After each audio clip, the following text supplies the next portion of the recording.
Salam, xoş gördük hər birinizi, əziz müdavimlər və müəllimlər.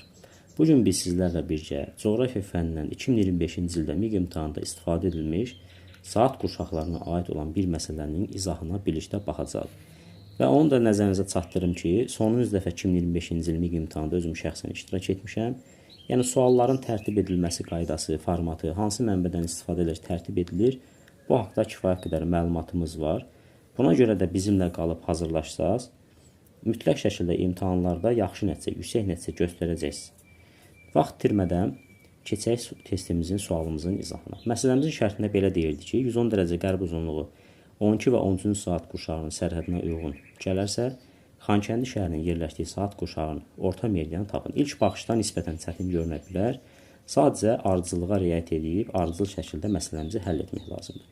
110 dərəcə qərb uzunluğu deyirsə, belə olan halda yer kürəsi tam çevrə 360 dərəcədir. 360 dərəcədən biz 110 dərəcəmizi çıxarıq. B eləyəcək 250 dərəcə. 350 dərəcəni saxlayırıq hələ ki kənarda. Daha sonra nəyə fikir veririk?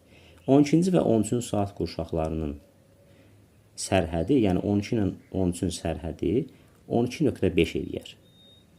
Yəni 12, bunu belə də yadda saxlaya bilərik, bilə bilərik. 12 ilə 13 toplayıb 25, 25 2-yə böləndə yenə 12.5 eləyəcək. Belə deyilir. Amma ən qısa yolu budur. Bunu da başa düşdük. Və daha sonra bəs nə edirik? Həmin o 250 dərəcəni böləcəyik biz. 250 dərəcəni biz böləcəyik 12.5-ə. Cavab eləyəcək 20 dərəcə. Məsələmizin şərtinə əsasən artıq belə deyəcəyik ki, yer kürəsi öz ox ətrafında 1 saata normalda 15 dərəcə dönür, amma şərtə uyğun olaraq 20 dərəcə dönəcək. 20 dərəcə. Və daha sonra nə edirik? Xankəndi şəhərini soruşursa, Xankəndi şəhəri ölkəmiz ümumiyyətcə 44-50 dərəcə şərq uzunluqları arasında yerləşib bilir ki, və Xankəndi şəhəri konkret olaraq xəritdə 48 dərəcə şərq uzunluğunda yerləşir. Həmin o 48 dərəcə şərq uzunluğunu biz bölməliyik 20-yə. Burada 2 düşəcək. 2 dəfə 20 40 eləyəcək. Və qalıq 8 qalır. 20 dərəcə dönürsə 1 saata, bunun yarısı 10 eləyir. Bu 8 ondan kiçik olduğuna görə 2-nin üstünə 1 gəlməyəcək. Yəni 2 olduğu kimi qalacaq. Deməli, Xankəndi şəhəri yerləşir 2-ci saat qurşağında. Və son olaraq nə edirik? Deməli, Xankəndi